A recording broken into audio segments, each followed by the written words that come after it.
Alia halo, shalom, Kak Lesi halo, shalom. Selamat tahun baru semuanya. Ada sukacita di sini, tanda tangan. Haleluya, haleluya. Yes, kita mau mulai kebaktian ibadah pertama kita di tahun yang baru di 2024 ini. Yuk kita sekalian nih, mumpung belum duduk kan, kasih salam coba ke orang-orang yang bisa dilihat. Selamat tahun baru, Tuhan beserta kita di tahun yang baru 2024. Amin. Amin.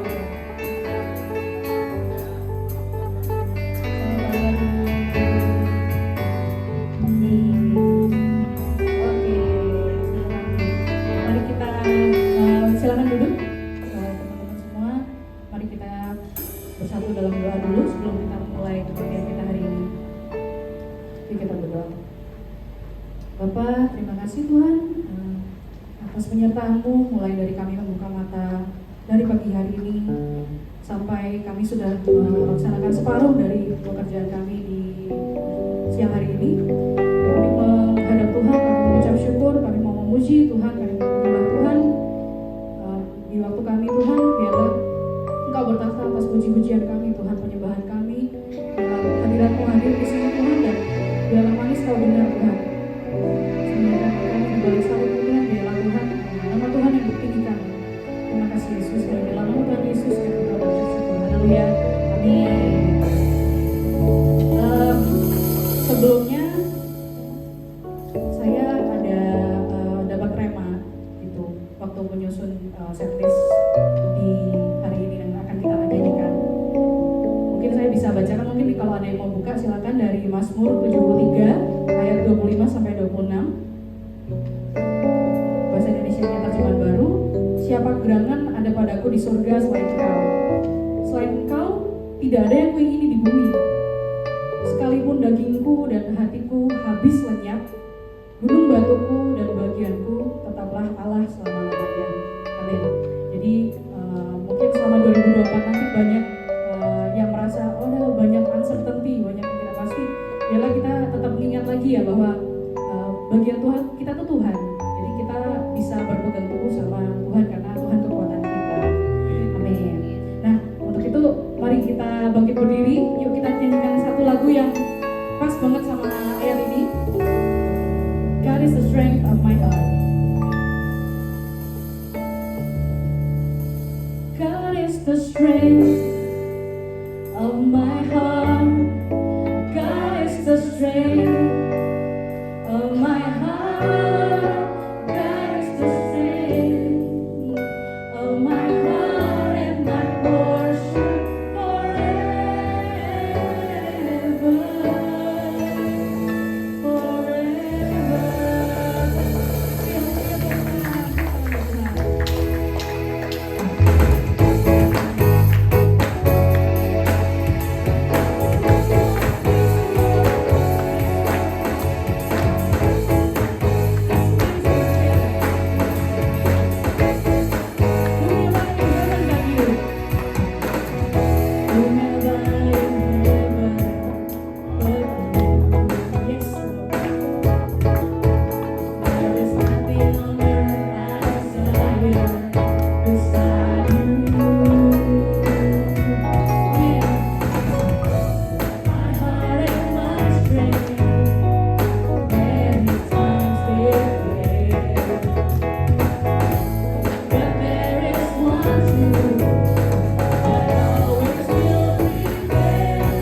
juga mau mengawali hari mengawali tahun sama seperti kita mengawali tiap hari ya dalam hidup kita. Kita buka mata, kita ingat kebaikan Tuhan. Mari kita nyanyikan satu lagu pujian, Mengenalmu.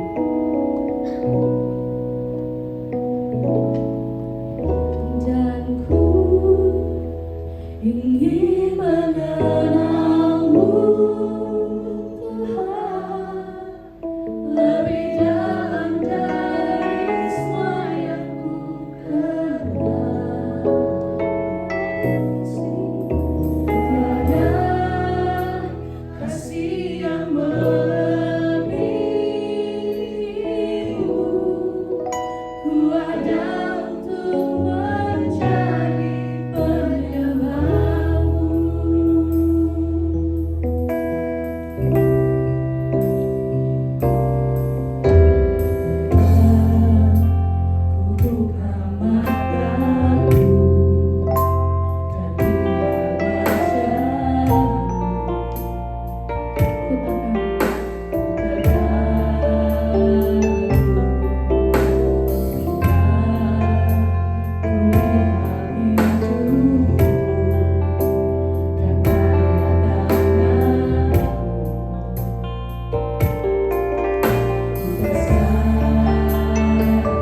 Terima kasih bahwa kehadiran-Mu itu tidak akan pernah bisa disangkal oleh siapapun.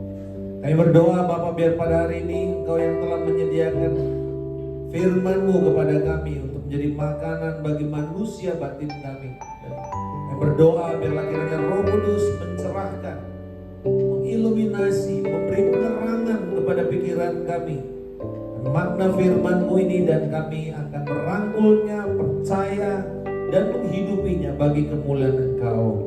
Di dalam nama Yesus kami berdoa. Amin. Haleluya. Kita berikan kemuliaan kepada kita. Haleluya. Shalom Bapak Ibu. Selamat tahun baru kepada kita semua. Puji nama Tuhan, dan percaya ini menjadi tahun yang diberkati, penuh kesehatan, dan juga dengan kelimpahan kemurahan Tuhan. Amin. Puji nama Tuhan. Hari ini sebagaimana nama daripada persekutuan ini, PD Immanuel. Jadi saya akan membuka tahun ini dengan tema atau topik atau judul Immanuel. Ya. Jadi mari kita lihat ayat pembuka dari Matius pasal yang pertama. Jadi kita akan melihat konsep Immanuel bukan hanya sekedar nama. Kita tahu ya Immanuel apa Saudara? Allah beserta kita, ya. Kita akan lihat dari Matius 1 ayat 21 sampai dengan 23. Ia akan melahirkan anak laki-laki dan engkau akan menamakan dia Yesus, karena dialah yang akan menyelamatkan umatnya dari dosa-dosa mereka. Semua itu terjadi supaya digenapi yang difirmankan Tuhan melalui nabi. Sesungguhnya anak darah itu akan mengandung dan melahirkan seorang anak laki-laki, dan mereka akan menamakan dia Immanuel, yang berarti Allah beserta kita. Nah Saudara, kita tahu bahwa kelahiran Kristus atau kelahiran Yesus itu memperlihatkan kepada kita Allah menyertai kita, Allah bersama dengan kita. Nah ini menjadi sangat penting, konsep Allah bersama atau selalu menyertai kita. Saudara mungkin ketika mengatakan, aduh Tuhan, atau mungkin Pak, aku nggak pernah atau jarang merasakan hadirat Tuhan. Kenapa? Seringkali karena kita itu sudah terpengaruh dengan emotional worship. Aduh hari ini kayaknya rasanya Tuhan nggak hadir. Kenapa? Bulu kuduk gua belum berdiri. Aku belum nangis. Aku belum getar-getar. Sehingga akhirnya kita jatuh kepada emotional worship. Worship it's emotional, tapi beda dengan kita harus mencari tanda-tanda emosional untuk mengatakan bahwa penyembahan itu atau Tuhan itu hadir. Nah saudara-saudara, kalau kita mengatakan bahwa apakah Allah hadir? Jelas. Karena kemahahadirannya atau omnipresence dari Allah itu tidak bisa dipungkiri. Kita lihat di dalam Mazmur 139 tentang kemahahadiran Allah atau kemahatauan Allah, omniscience-nya Tuhan, tapi juga di situ ada omnipresence-nya Tuhan. Di dalam ayat 7 sampai 9 saya bacakan kepada saudara. Kemana aku dapat pergi menjauhi rohmu? Kemana aku dapat lari dari hadapanmu? Jika aku naik ke langit, engkau ada di sana. Jika aku menaruh tempat tidurku di dunia orang mati, engkau pun di situ. Jika aku terbang dengan sayap fajar dan membuat kediamannya di ujung laut, juga di sana tanganmu akan menuntun aku dan tangan kananmu memegang aku. Saudara-saudara, mungkin seseorang itu boleh menolak Tuhan, seseorang boleh menyangkali Tuhan, seseorang boleh lari dari Tuhan, tetapi Tuhan tidak pernah beranjak dari hidup mereka. The presence of God is always there. Saudara boleh menyangkal Tuhan, saudara boleh mengatakan Tuhan tidak ada. Apakah berarti dia tidak ada? Tidak, dia tetap ada. Bahkan Bapak Ibu mungkin kaget, di neraka Tuhan ada nggak? Ada. Karena dikatakan di dalam dunia orang mati, engkau ada di sana. But different degrees of presence. Di sorga, the presence itu suci, kudus, dan agung dan penuh dengan kemuliaan. Di neraka, kehadiran Tuhan itu adalah Allah untuk mengutuk dan menghakimi. Makanya tidak ada satu orang boleh lepas dari neraka. Once dia dimasuk neraka, tidak ada lagi jalan keluar. Tidak ada lagi upaya pengampunan dan penebusan. Gak ada lagi, saudara. Makanya kalau mau bertobat sekarang. Jangan tunggu nanti udah di neraka baru ada upaya untuk saudara reinkarnasi. Atau saudara mungkin dipanggang 10 tahun dulu baru kemudian dipotong tangan, potong kaki baru masuk surga. Gak ada. The presence of God dalam neraka itu adalah untuk menghakimi, untuk mengutuk. Dan itu sudah digambarkan di dalam konsep Immanuel. Konsep Immanuel ini konsep yang sungguh sebenarnya dalam, tetapi seringkali kita lewatkan begitu saja. Seringkali cuma jadi jargon saja, saudara. Saya mau mengatakan kepada saudara bahwa kehadiran Allah ini di dalam seluruh ciptaannya itu tidak bisa disangkal. Nah, ketika Yesus datang, ini luar biasa. Ketika Yesus hadir di dalam sejarah peradaban manusia, dia datang dengan cara yang baru. Yaitu apa, saudara? Dia bersama dengan kita, dengan kuasanya, dan untuk memberkati kita. Amin, saudara. Apakah itu sudah ada sejak awal? Oh iya, gambarannya itu saudara lihat di dalam padang belantara Israel 40 tahun. Itu satu-satunya prototipe yang orang lihat God can be in the midst of the people. Allah berada di tengah-tengah manusia, di mana dikatakan perkemahan bangsa Israel itu harus mengelilingi kemah suci. Allah tinggal di sana bersama manusia yang berdosa, harusnya mati kan? Makanya ada imamat. Imamat itu untuk menggambarkan dengan peraturan yang ada bahwa kamu bisa melihat Tuhan itu bersama-sama dengan kamu, tetapi ada sebuah peraturan yang ketat. Gagal, mati kamu. Gagal, dibakar. Gagal, binasa. Tetapi kemudian ketika Yesus datang ke dalam sejarah manusia, kehadirannya sebagai Immanuel, karena dikatakan dia dua, namanya Yesus, Yeshua atau Yehusa, artinya apa? God saves, soter. Nah, konsep soter itu di dalam masa Yesus itu tidak harus berbicara kepada seseorang yang sifatnya Tuhan, bukan. Soter itu bahasa bisnis. Soter itu ditujukan kepada 3 kelompok manusia. Satu, pembebas, yaitu panglima tentara yang membebaskan sebuah bangsa dari penjajahan. Nah, itu si soter juga namanya. Itu juga disebut sebagai juru selamat. Yang kedua, dokter atau physician, karena dia menyelamatkan manusia dari sakit penyakit. Itu juga soter. Yang ketiga, filsafat atau filsuf, karena dia menyelamatkan manusia dari kebodohan dan dari kegelapan pikiran. Tetapi soter yang digambarkan di sini beda. Dikatakan apa? Dia akan menyelamatkan manusia dari dosa, karena itu tidak bisa dilakukan oleh baik oleh serdadu, baik oleh kekuatan militer, kekuatan kesehatan, teknologi, maupun kekuatan dari akademis. Nggak bisa. Itu namanya Yesus. Tetapi kemudian dia katakan lagi, sebagai penggenapan nubuatan, namanya juga adalah Immanuel. Nah, ini luar biasa. Seringkali kita lewatkan ayat 22 itu. He is the fulfillment of the promises, he is the fulfillment of prophecy. Karena saudara nanti lihat di dalam Yesaya pasal yang ke-7. Itu ada kisah tentang prototipenya Immanuel, yaitu anaknya Ahaz. Saudara mesti ngerti, membaca Matius tanpa membaca ngerti konsep berpikir orang Ibrani, saudara gak akan mengerti sama sekali. Nah, mari kita lihat di dalam kitab Matius ini, kehadiran soter, kehadiran Immanuel itu dibagi 3 dalam Injil Matius. In the beginning, in the midst, and at the end. Mari kita lihat. Yang pertama kan sudah kita lihat kan? Ayat yang ke-23. Sekarang mari kita lihat kemunculan Allah sebagai penyerta kita, Allah yang memberkati kita, Allah yang menyelamatkan kita, yaitu Yesus adalah Immanuel di dalam Matius pasal yang ke-18. Mari kita lihat Matius 18 ayat yang ke-20. Boleh kita baca sama-sama ayat ini. Oke? Sebab dimanapun, ayat 1, 2, 3. Sebab di mana 2 atau 3 orang berkumpul dalam namaku, di situ aku ada di tengah-tengah. Ini ayat Di sini saudara melihat bahwa Yesus Immanuel ada di situ. Nah, pertanyaannya, ini ayat sering salah tafsir. Ini salah satu ayat yang paling salah tafsir. Satu, ayat ini adalah ayat untuk membuat si worship leader, ya tadi waktu kita masih 2-3 orang, kita pakai ayat itu, saudara-saudara, walaupun 2-3 orang berkumpul, Tuhan tadi, haleluya. Itu nyenang-nyenangin diri.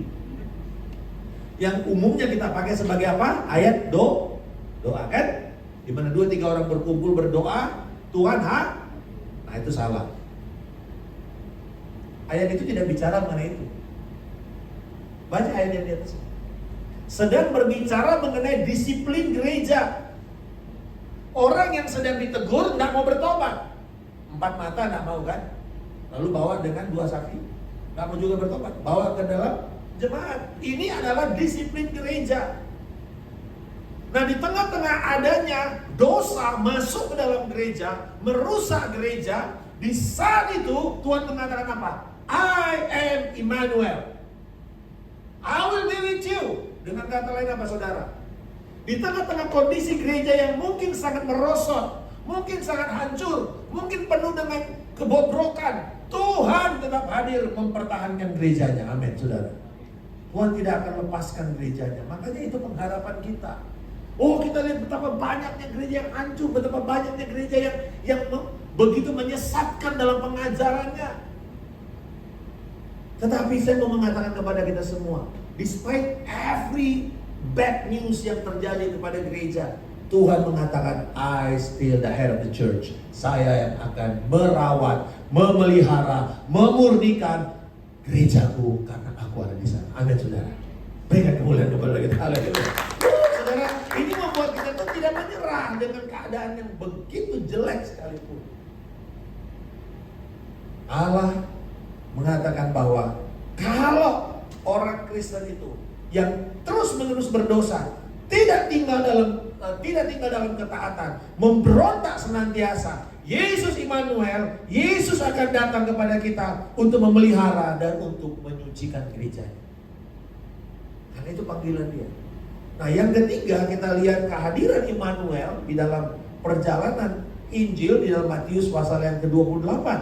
Nah, kita tahu ayat ini menjadi sangat penting kepada ayat amanat agung. Dikatakan, ketahuilah, ya aku akan menyertai kau sampai ke ayat 28, pasal 28 ayat 20. Dan ajarlah mereka melakukan segala sesuatu yang telah kuperintahkan kepadamu. Ketahuilah, aku menyertai kamu senantiasa sampai akhir zaman.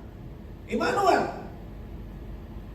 Tetapi di sini Immanuel yang digambarkan di sini adalah bagaimana Tuhan akan menyertai kita, memberdayakan kita, empowering us untuk menjadikan atau menggenapi atau menuntaskan amanat agung.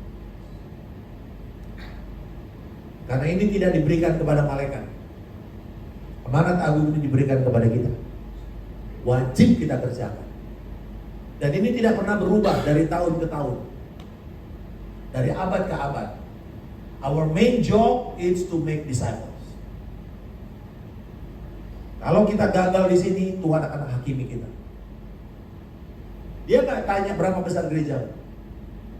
Dia nggak akan tanya berapa banyak buku yang kamu tulis. Dia nggak akan tanya berapa banyak kota-kota yang kamu kunjungi, berapa besar KKR yang kamu pimpin. Dia akan tanya, did you make disciples? Apakah kamu menjadikan murid? Dan ini bukan urusan pendeta, enggak. Ini adalah tanggung jawab semua orang percaya. Jadi ayat 19-20 itu, ayat utamanya adalah jadikan murid. Nanti baru ada caranya. Caranya gimana? Pergi, baptis, ajar. Itu caranya. The main commandments atau amanatnya itu adalah jadikan murid. Seberapa Pak besarnya, skopnya? Semua bangsa. Itu dia. Tetapi perintahnya apa? Jadikan murid. Tahun 2025 perintah Tuhan apa Pak? Jadikan murid. Sama Sama seperti tahun abad pertama dengan abad ke-21, sama perintahnya, tidak pernah berubah. Teknologi boleh semakin maju, firman tidak pernah berubah. Pertanyaannya, AI bisa nggak jadikan murid? Cannot. Sehebat-hebatnya teknologi, saudara, Tuhan tetap memakai kita ini, darah dan daging ini. Kita pakai teknologi, tetapi ingat, our main job is to make disciples. Pertanyaannya, keberhasilan kita itu cuma satu. Berapa banyak murid yang kita hasilkan untuk kemuliaan Tuhan? Nah, pada waktu kita mengerjakan itu dengan keadaan yang mungkin kita patah semangat, mungkin kita jadi kelihatannya banyak dikecewakan, tapi Tuhan mengatakan, aku akan menguatkan kamu, menyertai kamu sampai kesudahannya. Jadi tidak ada tempat yang terlalu jauh, terlalu sulit, terlalu bermusuhan. Kemarin saya baru pulang dan ketemu dengan satu orang misionaris yang harus kembali dari Sudan karena aniaya yang begitu berat. Dia baru punya anak satu dan pulang, dan dia bilang, Pak, sekarang daerah yang berat yang kita masukin itu adalah Somalia salah satunya. Tapi ada lagi Somaliland di dalamnya, Pak. Somalia itu kayak Israel gitu, di dalamnya ada Palestina. Dan mereka pengen merdeka. Nah, ini sesuatu yang, dan begitu banyak orang-orang itu dianiaya di sana. Iran, begitu banyak orang-orang dianiaya di sana. Dan pertanyaan, apakah Tuhan akan memampukan kita untuk melakukan itu? Ya. Jadi saudara-saudara, mari kita melihat penyertaan Tuhan ini, Immanuel ini, Bapak Ibu. Nah, dengan kata lain, apa yang menjadi penghiburan kita? Allah beserta kita. Itu harusnya menjadi sebuah penghiburan yang kuat kepada kita. Kita seperti mungkin ada waktunya mana saudara, siapa di sini yang punya anak kelas 1 SD? Atau saudara masih ingat pengalaman saudara melepas anak saudara masuk ke sekolah pertama sekali? Wah, dia nangis gitu kan, waktu masuk kelas kan. Tapi saudara percaya bahwa Tuhan menyertai anak saya di sana. Tapi juga ada waktunya nanti saudara akan melepas anak saudara untuk pergi. Mungkin dia masuk universitas, dia sekolah di daerah lain, atau di negara lain, atau dia bekerja, atau dia mesti pergi menikah dan meninggalkan keluarga saudara. Percayakah saudara juga hal yang sama sebagaimana saudara mengutus anak saudara masuk ke dalam kelas pertama sekali, atau mungkin masuk ke dalam ibadah sekolah minggu di gereja yang ditinggalkan dan tidak didampingi oleh orang tuanya, dan dia nangis dan kita percaya Tuhan menyertai dia. Maka hal yang sama ketika kita melepas anak kita juga, Tuhan menyertai dia. Tidak ada sesuatu yang membuat kita menjadi begitu menakutkan. Atau juga ketika kita mengalami kondisi di mana kita sakit, kita sendirian, kita merasa bersalah, guilty feeling, kita merasa takut. Kita tahu bahwa Jesus Immanuel tidak pernah meninggalkan kita. Nah, Bapak Ibu, Immanuel ini saya katakan adalah lebih dari sekedar sebuah gelar. It's more than the title. It's a concept. Apa itu konsepnya? Immanuel adalah satu deklarasi bahwa Allah masuk dalam kehidupan kita. Dan kita harus mengenali dia masuk ke dalam hidup kita. Jadi disiplin hidup kita setiap hari adalah gini. How can I recognize the presence of God? Gimana saya bisa mengenali hadirat Tuhan itu setiap hari? Itu perjuangan kita. Karena konsep Immanuel ini adalah Allah masuk dalam kehidupan kita. Apakah sedang ada hal yang baik kita lakukan atau hal yang jelek kita lakukan, Allah tetap akan datang dalam hidup kita. Bapak Ibu, coba kita lihat konteks ini di mana ketemu ayat ini pertama, yaitu Yesaya pasal yang ke-7. Jadi kalau kita baca Alkitab, Bapak Ibu, kalau kita ketemu konsep itu, coba cari di mana diperkenalkan pertama sekali di Alkitab konsep itu. Maka lihatlah konteksnya. Maka saudara akan memahami maknanya yang dalam. Konteks atau konsep Immanuel pertama sekali diperkenalkan di dalam pasal 7 dari Yesaya. Seringkali ini ayat cuma dibacakan di dalam waktu Natal kan? Tapi saudara-saudara, coba baca konsepnya ini. Apa konsepnya? Pada zaman Ahaz bin Yotam bin Uzziah Raja Yehuda, majulah Rezin Raja Aram dengan Pekah bin Ramalia Raja Israel memerangi Yerusalem, namun ia tidak dapat mengalahkannya. Jadi si Ahaz ini raja kecil, Raja Yehuda di Yerusalem. Ada dua musuhnya, satu orang Israel di utara sana, ya, dipimpin oleh si Pekah dan Ramalia, dan kemudian orang Aram, orang Assyrian, ya, Suriah sekarang itu loh. Dan ini bangsa besar kan? Dan bangsa ini sebenarnya yang menganeksasi Israel, bangsa Aram itu, dan menghancurkan dan merusak tatanan struktur masyarakat di Israel, kerajaan utara. Makanya sekarang jadi Samaria kan, campur aduk orang-orangnya, nggak ada lagi kemurnian keyahudian di sana. Nah, si Ahaz ini bilang begini, aku tuh nggak perlu Tuhan. Nah ini kelihatannya saudara, waktu Nabi datang dan mengatakan bahwa Tuhan akan menyertai kamu dan bangsa itu tidak akan menyerang kamu. Lalu kemudian ayat 10, Tuhan melanjutkan firman-Nya kepada Ahaz, katanya, mintalah satu pertanda dari Tuhan Allahmu, entah dari tempat dalam sedalam dunia yang orang mati atau tak setinggi langit. Tapi Ahaz menjawab, aku tidak mau memintanya, aku tidak mau mencobai Tuhan. Nah saudara-saudara, ini kelihatannya rohani ya? Enggak sama sekali. Ini orang adalah orang yang begini, I don't need you God. Sorry, lu di sana aja, di surga aja. Ini kecil ini urusan. Ya. Kalaupun nanti ada apa-apa, gua akan minta tolong dari Asyur itu, orang Aram itu sendiri. Supaya dia nggak ribut-ribut ngurusin kerajaan gua. Dia bisa bayar bahkan orang Asyur, orang Aram itu. Artinya dengan kata begini, aku nggak perlu Tuhan. Tuhan bilang minta pertanda. Enggak, aku nggak perlu. Aku nggak mau ngerepotin Tuhan. Aku bisa menyelamatkan diriku sendiri. Nah itu dia. Dan dia bilang, tetapi Ahaz menjawab, aku tidak mau memintanya, aku tidak mau mencobai Tuhan. Lalu berkata Yesaya, dengarkanlah hai keluarga Daud. Belum cukupkah kamu membuat orang jenuh sehingga kamu berbuat Allah menjadi juga jenuh? Tuhan sendiri akan memberikan kepadamu suatu pertanda. Jadi tidak gini, kamu gak mau, gak apa-apa, tapi aku tetap akan bikin, kata Tuhan. Seorang anak akan lahir dan nanti namanya Immanuel. Jadi ini yang disebut sebagai double fulfillment prophecy. Anaknya Ahaz itu adalah prototipe dari Immanuel yang nanti di sana, yang akan datang, itu Yesus. Ini prototipenya. Apa yang dikerjakan sama anak itu? Saudara, kalau saya singkat saja, Ahaz ini kemudian berperang, dia menang. Menang tanpa bantuan Tuhan. Betul dong? Berarti gua gak perlu ngerepotin Tuhan kan?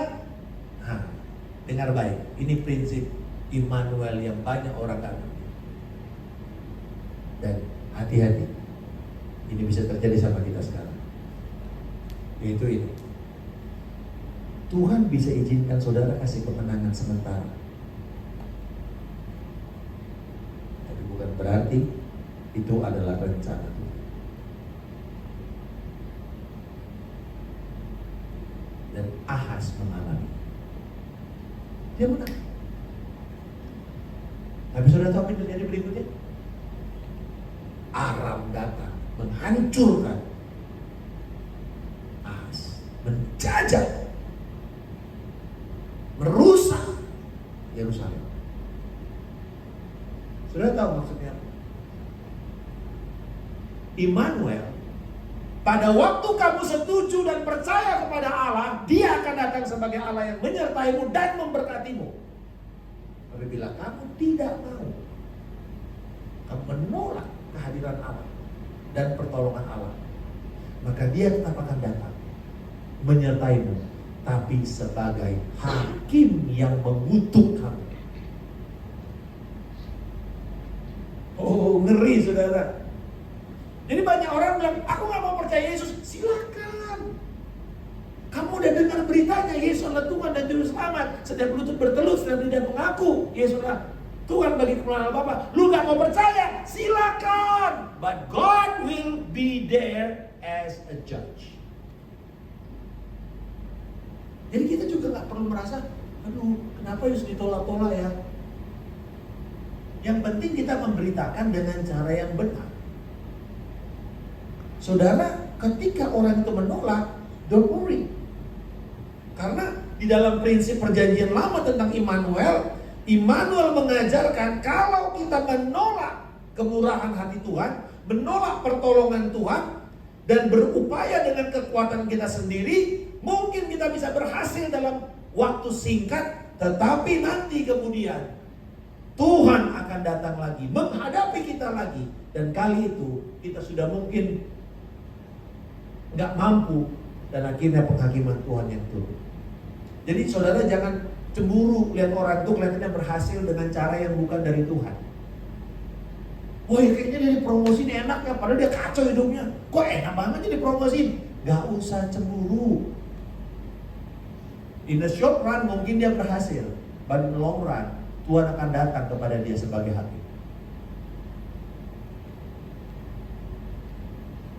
Dan itulah Immanuel.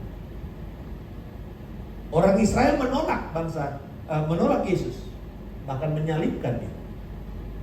Apakah Tuhan tidak tiba-tiba meninggalkan bangsa Israel? Dia tetap ada, menyertai mereka. Pada waktu bangsa Israel dibuang setelah tahun 70 Masehi, Yerusalem hancur, bangsa Israel terserak menjadi diaspora.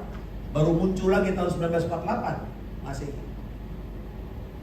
Dimanapun mereka pergi, didera, disengsarakan, dianiaya. Apakah Tuhan hadir? Ya, tetap Tuhan hadir. Apakah Tuhan tetap hadir nanti itu memberikan pertolongan kepada mereka dan membawa Yesus sebagai Tuhan dan Juru Selamat dalam hidup mereka? Ya, baca Yesaya Roma 9 sampai 11. Cara utama itu tidak akan dilupakan Tuhan. Orang Yahudi sekarang menolak Yesus sebagai Mesias, mereka akan melewati kesukaran besar 3,5 tahun dan 7 masa itu mengerikan di sana. Tapi orang Yahudi itu punya ketahanan, saudara. Kalau ada bangsa di muka bumi ini yang paling tahan sakit, itu orang Yahudi. Kalau ada skala 1 sampai 10 gitu ya, 9 mereka. Karena bangsa lain di perjanjian lama didera habis-habisan sama Tuhan, hilang bangsanya. Di mana bangsa Mesir sekarang? Udah nggak ada. Itu orang Mesir itu orang Put, bangsa Put. Di mana orang Aman? Oman itu orang-orang Amon. Yang ada cuma di ibu kotanya Aman, itu Yordania itu. Bangsanya di mana? Udah nggak ada. Itu orang Arab yang tinggal di sana. Di mana bangsa Moab? Udah gak ada. Itu semua bangsa-bangsa. Asyur di mana sekarang? Arab di mana sekarang? Udah gak ada. Dihajar sama Tuhan, hilang mereka. Tapi bangsa Israel dihajar habis-habisan, masih hidup.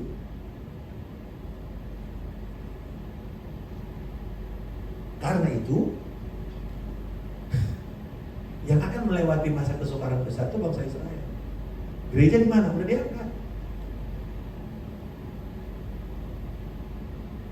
Karena mereka memilih cara yang susah untuk bertemu dengan Mesias mereka. Silakan. Dan jangan coba-coba kalau saudara nggak punya anugerah. Satu kali saya ketemu sama teman saya orang Yahudi. Dia bilang gini, orang Kristen ya, kalian ini ya, udah cuma 1 kitabnya masih malas pula baca. Kami 1 minggu mesti baca 5 kitab. Dan itu wajib, muter sampai 1 tahun. Kamu 1 aja nggak kelar. Padahal semua janji Allah ada di sana. Jadi jangan heran orang Kristen jadi bodoh aja. Tapi sebodoh-bodohnya kita pun ternyata anugerah Tuhan. Tuhan masih mengasihi kita dan Dia menyertai kita. Amin. Apa jalan Tuhan yang lebih? Apa penghiburan kepada kita? Mengetahui Dia Immanuel berarti selalu ada pengharapan. Amin. Tapi kita mesti mengingat ini. Ketika Tuhan menawarkan jalan keluar, jangan ditolak. Mungkin jalan keluar itu tidak sekeren yang ada oleh dunia. Mungkin tidak lazim jalan keluarnya. Mungkin gak populer malah. Oh teman-teman gue jalan kayaknya jalurnya enak, gue disuruh jalur susah. But that's a gracious deliverance dari Tuhan. Mau terima? Kalau engkau mau terima, maka engkau akan melihat penyertaan Tuhan dan pemeliharaannya dan berkatnya. Saya mau tutup dengan kesaksian. Saya tiba-tiba kemarin teman saya ini udah lama, udah hampir 5 tahun gak ketemu saya. Telepon, istrinya cari, Pak Markus ada di mana? Saya bilang, ada di Jakarta, saya gak kemana-mana. Akhirnya ketemu. Pengusaha besar, hancur sampai dia bilang, Pak, dia punya anak satu, yang sekarang yang dia ada di rumahnya itu satu karena udah yang lain sudah mentas. Dia bilang, Pak, ada momen di mana kami cuma tinggal punya kurang dari 50.000 perak. Lalu kemudian istri saya bilang, kita beli Indomie dan telur, lalu sisanya 20.000 buat anak kita online untuk sekolah. 3 bulan gak bisa bayar uang sekolah. Gurunya bilang, udah deh nak, kamu dikasih kesempatan online dari rumah aja. Gak boleh masuk sekolah, soalnya kan BPK penabur gak ada ceritanya. Lu gak beruang sekolah, mau Kristen tetap aja gak boleh masuk, kan begitu. Akhirnya anak ini dikasih izin hanya untuk sekedar online 3 bulan. Anaknya pintar sebenarnya, cuma bapaknya tiba-tiba udah gak punya uang, sama sekali gak punya uang. Tinggal 20.000 untuk beli kuota dan 5 sisanya itu untuk beli Indomie dan telur untuk makan mereka. Jadi bilang, tapi orang ini adalah orang yang begitu generous dalam hidup mereka. Kadang-kadang dia nggak punya uang, itu dia bisa kasih uangnya ke orang lain untuk orang ini mau bantu persalinan lah, apalah, segala macam. Lalu saya tanya, terus bagaimana Pak pemeliharaan Pak Tuhan kepada Bapak? Dia bilang, Pak, saya mengerti yang namanya Immanuel itu. Di saat saya salah dan saya mau bertobat, penyertaan Tuhan tidak pernah meninggalkan saya. Tiba-tiba ada orang bilang, kamu ada duit nggak? Dia bilang, nggak ada Pak. Betul sama sekali nggak ada duit? Nggak ada duit. Tiba-tiba orang ini kasih aja 250 juta, 500 juta. Saya bilang, hah? Kasih begitu aja Pak? Iya. Enggak, bukan ada termutak, enggak ada. Istrinya berdarah, pendarahan pecah, pembuluh darah di matanya. Terus dia telepon, Pak, istri saya gini. Yaudah, bawa ke rumah sakit segera cepat. Aku nggak punya duit. Udah, nggak usah. Pokoknya gitu. Dan selama 2 tahun penyediaannya begitu aja. Dan dia bilang, Pak, aku malu kadang-kadang. Cuman aku tahu sekarang, Bapak itu kita jangan minta. Pernah nggak Bapak Ibu waktu masih SMA atau universitas minta sama Bapak Ibu uang, lalu bilang, Pak, dianggap utang ya Pak? Ada nggak? Kurang aja saudara kan anak kecil ya. Enak aja lu utang sama bapakku atau sama saya. Kan saya bapakmu. Dan kurang ajar juga kalau Bapak bikin utang piutang sama anak waktu anaknya minta waktu masih kuliah. Saudara-saudara, when you know the concept of father di Alkitab, konsep Bapak itu, saudara nggak perlu bikin term apapun sama Bapak. Amin. Pak, aku perlu buat sekolah buat anak. Aku perlu kesembuhan. Gak usah minta term apapun. Aku nanti kalau aku dapat, aku melayani Tuhan. Gak usah. Jangan coba-coba bikin begitu sama Bapak Sorgawi. Malu-maluin. Kamu merendahkan derajatmu bukan anak tapi orang luar. Don't make any term sama Tuhan. Jangan bikin janji-janji, gua nasar Tuhan, gua nasar. Kalau proyeknya berhasil Tuhan, gua akan kasih. Minta saja. Tapi dengar baik. Saya nggak ngajar saudara minta males. Karena ini, orang yang minta menerima terus, ujungnya jadi peminta-minta. Dan Tuhan nggak suruh saudara jadi peminta-minta. Tapi ketika engkau mengerti siapa Bapa, katanya apa? Mintalah kepada aku Bapa. Untuk apa yang akan kukerjakan buat Tuhan? Minta. Aku menyertai. Aku tidak pernah meminta. Aku tidak pernah melupakan. Jangan bilang Tuhan di mana? Ada di sini. Kamu aja lari. Pun kalau kamu lari, aku pun ada di sini. Even when you fall to the deepest pit of the earth, tangan Tuhan lebih dulu, lebih jauh, lebih dalam menatang kita. Kalau kayak gitu, kenapa kita mesti takut mentaati firman? Kenapa kita mesti takut untuk melakukan firman? Kenapa kita mesti takut untuk berkorban bagi kerajaan Tuhan? Kenapa kita mesti takut untuk berharap kepada Allah? Bapak kami berdoa pada saat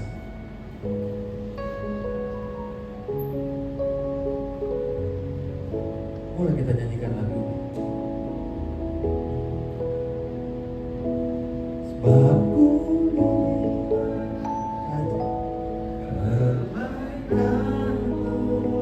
yang tak pernah habis di hidupku, ku berjuang sampai akhirnya.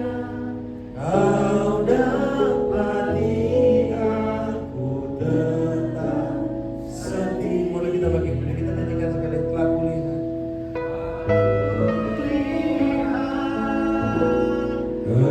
Kebaikanmu yang tak pernah habis di hidupku, berjuang sampai akhirnya. Kau dapati aku tetap setia. Bapakku berdoa, Engkau setia menemani kami. Bahkan kami percaya sepanjang 2024 ini Engkau Immanuel. Engkau sudah ada sejak awal. Engkau ada di depan kami, Engkau ada di belakang kami. Engkau ada di atas dan bahkan ada di bawah ketika kami cari. Tolonglah kami Tuhan untuk meyakini, even di tengah-tengah kesulitan sekalipun, kegagalan kami, Engkau tidak pernah meninggalkan kami, tapi Engkau ingin kami bertobat. Engkau ingin kami dipulihkan, Engkau ingin kami dimurnikan. Bahkan ketika kami menggebu untuk melakukan amanat agung-Mu, Engkau tidak pernah meninggalkan kami, untuk kami terus hidup dengan semangat tinggi Tuhan memberitakan firman-Mu. Tuhan terima kasih, biarlah setiap pertolongan Tuhan kami tidak anggap remeh. Kami tidak mau menolak Tuhan kebaikan-Mu. Kami tidak mau mencaci dan meremehkan, menertawakan.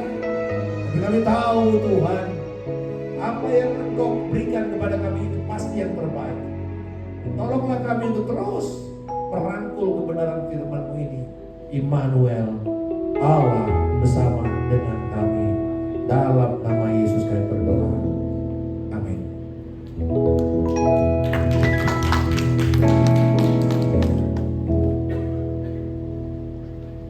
Duduk, salam semuanya, selamat siang. Terima kasih untuk teman-teman yang sudah hadir di ibadah pertama kita tahun 2024. Terima kasih terutama untuk Pak Pendeta Pak Markus sudah memberikan firman Tuhan yang menguatkan kita.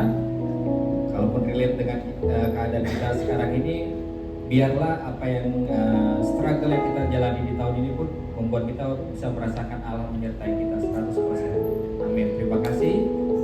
Kami mewakili dari teman pengurus PDO Immanuel juga mengucapkan selamat tahun baru bagi kita semua. Biar kiranya sukses, sehat selalu ke depannya. Tuhan Yesus memberkati. Saya persilakan Bu Ingrid untuk berdoa syafaat.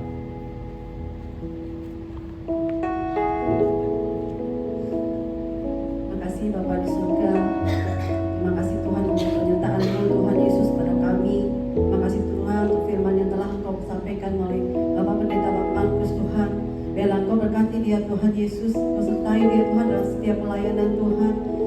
jiwa-jiwa lebih lagi Tuhan itu untuk kemuliaan nama Bapa, dan kami akan melihat kemuliaan-Mu Tuhan.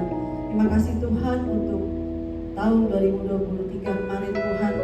Segala anugerah-Mu Tuhan pada kami luar biasa Tuhan. Penyertaan-Mu Tuhan luar biasa pada kami Tuhan. Kami percaya Tuhan di tahun 2024 Tuhan Allah Immanuel, Allah yang sama Tuhan menyertai kami. Dan kami percaya Tuhan Yesus di janji-janji-Mu Tuhan dalam Yesaya Tuhan pasal 10 Tuhan. Oh, janganlah takut sebab aku menyertai Engkau. Janganlah bimbang sebab aku ini Allah-Mu. Bahkan aku akan menolong-Mu dan memegang Engkau dengan tangan kananku, membawa kemenangan. Yes Bapa, Engkau akan membawa kami kepada kemenangan-kemenangan. Sikap hati kami Tuhan untuk mempersiapkan tahun 2024 Tuhan Yesus. Kami percaya Tuhan saat Kau pegang kami Tuhan dalam setiap situasi, kami akan terus Tuhan menjalani kehidupan ini dengan penuh damai, sejahtera, sukacita, penuh dengan kemenangan hati, sehingga kami percaya Tuhan perkara-perkara jasmani itu terlalu gampang bagi Kau Tuhan, saat kami bisa bersikap hati yang sesuai dengan kehendak-Mu Bapa. Terima kasih Bapa. Puji syukur Tuhan untuk wadah PDO Immanuel Sumatera ini Tuhan, Kau pakai terus yang luar biasa Tuhan. Kami percaya Tuhan, di mana kami Tuhan, pelayan-pelayanan Tuhan, dan juga umat-Mu yang di sini Tuhan Yesus, sama-sama menikmati setiap kebaikan-Mu, setiap menikmati firman-firman Tuhan yang diadakan Tuhan setiap hari Kamis dan Jumat. Biarlah Tuhan program-program dari PDO Immanuel Sumatera tahun 2024 Kau sendiri Tuhan Yesus yang sempurnakan Tuhan, bahkan lebih lagi daripada tahun 2023. Melalui pelayan-pelayan-Mu Tuhan Yesus, kiranya Tuhan ada generasi Tuhan, regenerasi Yosua Tuhan, regenerasi yang baru Tuhan, di mana anak-anak muda penuh dengan antusias Tuhan melayani Engkau Tuhan, melayani kerajaan Bapa di surga yang ada di Sumatera ini. Terima kasih Bapa, kami berdoa Tuhan Yesus buat kami semua di sini Tuhan. Kami percaya semua yang sakit oleh bilu-bilu darah Yesus sudah disembuhkan, dan yang beban darah sudah dilepaskan. Kami akan terus melakukan pekerjaan kami Tuhan di Sumatera Tuhan dengan tanpa beban Tuhan Yesus. Kami percaya Tuhan dengan tanpa beban, kami happy, kami melakukannya sesuai dengan kehendak-Mu, dan kami melakukan hanya untuk Tuhan Yesus. Terima kasih Tuhan. Kami juga berdoa Tuhan Yesus untuk Sumatera, kiranya Engkau berkati Sumatera di 2024 Tuhan, lebih lagi Tuhan Yesus untuk menuai Tuhan target-target yang diselenggarakan oleh, yang ditargetkan oleh manajemen Tuhan. Kau pegang Tuhan manajemen kami, berikan hikmat juga Tuhan secara luar biasa untuk mengelola Tuhan Sumatera, dan kami akan lihat Sumatera lebih lagi Tuhan Yesus. Terima kasih Tuhan. Kami juga berdoa untuk Indonesia melalui pemimpin-pemimpinnya Tuhan di tahun pemilu ini Tuhan. Kami percaya Tuhan yang terbaik daripada Engkau Tuhan yang akan disediakan buat kami Tuhan, rakyat Indonesia. Terima kasih Tuhan, diberkatilah pemerintah saat ini Tuhan. Biarlah Kau berikan hikmat Tuhan, berikan juga kami Tuhan kedamaian Tuhan, sukacita Tuhan. Dan kami percaya jiwa-jiwa di Indonesia semakin banyak Tuhan itu untuk kerajaan Allah. Terima kasih Tuhan. Sebentar kami sebelum kami meneruskan pekerjaan kami mau menerima berkat dari hamba-Mu. Mari kita bangkit berdiri Bapak Ibu. Saudara-saudara sekalian, kembalilah dan lanjutkanlah karya keselamatan Kristus Yesus dalam hidupmu dan melalui hidupmu, dan terimalah kenyataan berkat Tuhan. Tuhan yang memberkati engkau, Tuhan yang melindungi engkau. Tuhan akan membuat wajahnya senantiasa bersinar atas engkau, memberikan engkau kasih karunia yang melimpah. Tuhan menghadapkan wajahnya, menjawab setiap doa permohonan yang kau naikkan, seturut dengan firman dan ucapan syukur, memberikan engkau damai sejahtera yang melampaui segala akal dan pikiran. Kebenaran, sukacita, dan damai sejahtera Roh Kudus penuh dan melimpah dalam hidupmu. Kasih karunia dari Allah Bapa, cinta kasih dari Tuhan kita Yesus Kristus, persekutuan yang indah, erat dan manis dengan Roh Kudus yang menyertai engkau dari hari ini sampai Tuhan Yesus Kristus datang menjemput kita di awan kemuliaan, membawa kita memerintah dalam kerajaan damai-Nya hingga langit dan bumi yang baru dalam kekekalan. Dalam nama Tuhan Yesus Kristus kami telah berdoa dan mengucap syukur. Haleluya, amin. Bapa terima kasih. Bapa terima kasih. Bapa terima kasih. Bapa di dalam surga, ku berdoa